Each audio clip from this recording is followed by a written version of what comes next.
Hi, guys. Welcome to Mom Gone Mild. I'm Lex. I'm your host. If you've been here for a minute, you know we've talked a lot about postpartum, mental health, eating disorders, crazy wild nights out, friendships, healings, all of it. You can go back to episodes 1 through 10, now streaming.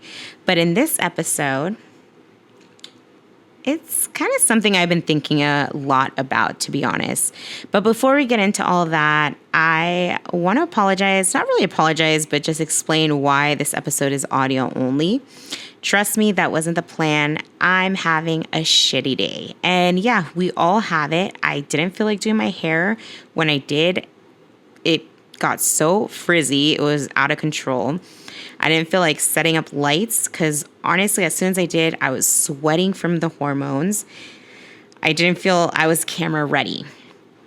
I stay home every day with my baby. And this week, my mental health is just super sensitive. Not really falling apart, but we're not glowing either. Just, it isn't it. And I almost didn't record, if I'm honest, because that little voice in my head creeped up saying, if you can't show up perfectly, don't show up at all. But that's not real life, is it? I'm not an influencer who wakes up in matching sets with perfect lighting. Half the time, I'm in a random old t-shirt and Fruit of the Loom sweats, not even the cute ones. To be honest, I try to vlog probably every other day, and I'm going to be honest, none of them turn out good. None. And it's not even like those funny, like, mom ones that, you know, are like fails but are cute. No, it's just all bad. My hair is usually up. Not that there's something wrong with it, but usually in the ugliest little bun. Laundry is always behind. Dishes are always dirty. I'm overstimulated as fuck. I'm over caffeinated because my coffee every day has about 5 shots and I'm still tired. And today, like I said, today ain't it, but I still wanted to show up. I still wanted to prove that I am a baddie just having a bad day, because maybe someone listening is also not 100% this week. And hey, that's okay. All right, well, let's talk about getting untoxic. Now that we're getting into this whole wellness journey, I feel like this is a great, start. I'm not talking about like, let's get untoxic just like with our bodies. I'm talking about like in our relationship. No, this is not about just cutting people off dramatically and blah, blah, blah, but slowly realizing what feels heavy and just choosing different. All right, so we're going to start with friendships. Let me tell you a little story. Maybe you relate because I feel like this happens a lot. I had a friend where I always was the first one to reach out. I'd text first, I'd initiate the hangouts, I'd check in, I'd make the plans, and I didn't question it for a really long time. I just thought, that's the way it is. That's what being a good friend is. But one day I stopped, not like in a dramatic way where I kind of told them off, like we're no longer friends, but I just stopped being the first one. And you probably know exactly what happened next. I stopped hearing from them completely. And that freaking hurt. Not because they're a bad person. They're not. But it showed me something. Sometimes you're holding on to something that only exists because you're the one keeping it alive. And honestly, when you let it go, it doesn't explode. It just fades away. And as sad as that was, life felt lighter. It stopped feeling like I was holding on to something so precious, so fragile for dear life. Like I was walking on eggshells just to keep from breaking it. And here's what I learned. You won't always be everyone's cup of tea, and not everyone will be yours. I'm going to go ahead and repeat that because sometimes I got to remind myself this because I get in my feels. You won't always be everyone's cup of tea, and not everyone will be yours. And that's fine. And listen, this isn't to make anyone evil or the villain in my story. It just means you're not aligned anymore. And when you stop forcing alignment, it just feels peaceful. All right, now we're going to get into a little subject, romantic relationships. I know. This one's deeper. When I talk about this, I want to make sure I'm coming off as, a big sister type. I didn't have a big sister to tell me these kinds of things, and I wish I would have. I'm no way here to judge. I just always want to be a resource for positivity. And yeah, so the only reason why I'm talking about this is because I was in this deep. If you're in a relationship where you constantly feel unseen, like your opinions don't matter, the person's always talking over you, like you're always the second choice, like you're shrinking yourself to keep someone else comfortable. Yeah. Damn, that feeling does matter. You deserve to feel chosen. You deserve to feel heard. You deserve to feel valued. And here is the worst part of relationships. It could be physical or it can be emotional or mental abuse. But please talk to someone. Please get help. Please tell someone you trust. You do not deserve that. We deserve safe love. We deserve healthy love. We deserve untwisted, uncomplicated, untoxic love. May that be your mantra for this year. I feel like that's going to be my mantra too, along with others, of course. But I honestly wish someone would have told me this sooner. I was so young and I was so naive, and I just thought, honestly, I thought chaos meant passion. I thought inconsistency meant intensity. And boy, were my relationships intense.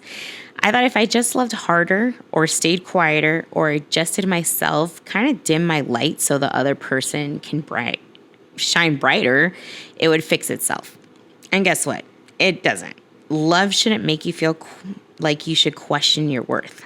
And I say all of this gently, not from a pedestal, not from I have it all figured out, because I don't. But I did go through something very similar. I went through an abusive relationship. It was mental, it was physical, it was emotional. But from someone who learned slowly, it was very painful. And honestly, I wish that someone would have sat me down and talked to me like this.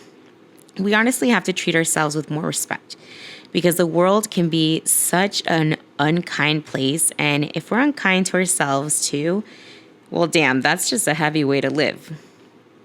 And to tie this all in, becoming a mom really changed my tolerance.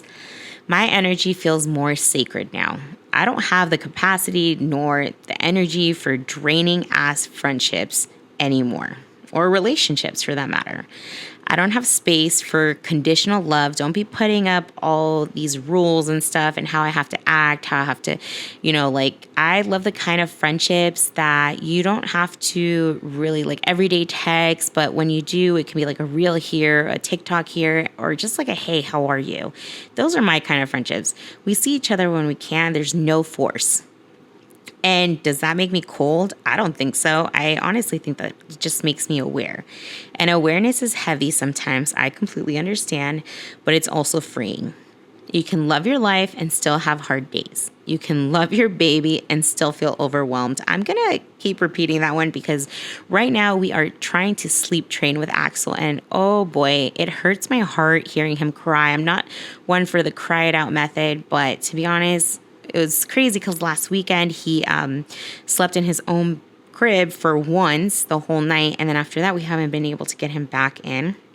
But I also feel like I also give up really fast and just hold him.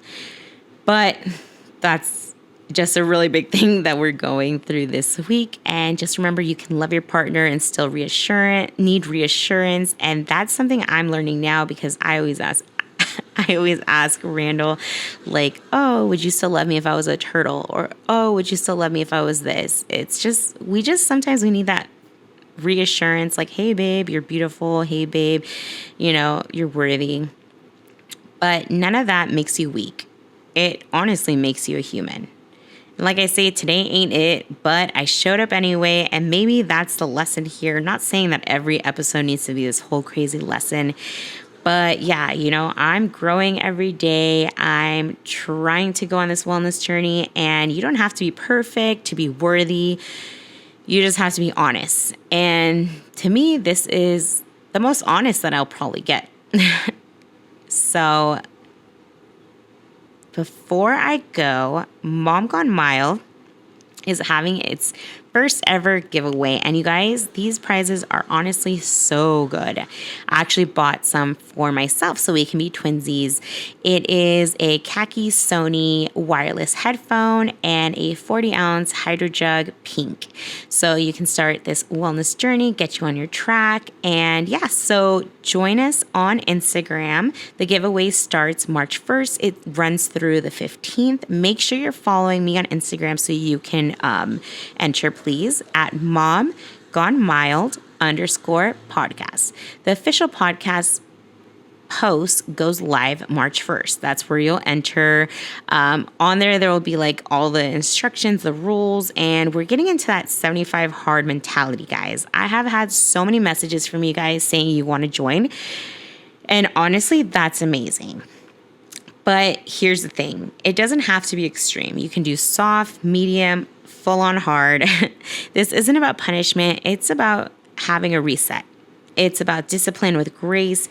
If you've been feeling off, if you've been feeling stuck, I get it. If you just want to start fresh, come join us over there. And remember, not every day will be perfect.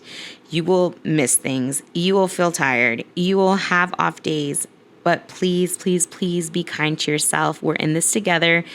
As always, same time, same place. Love always. Your host, Lex from Mom Gone Mild. I'll see you guys next week.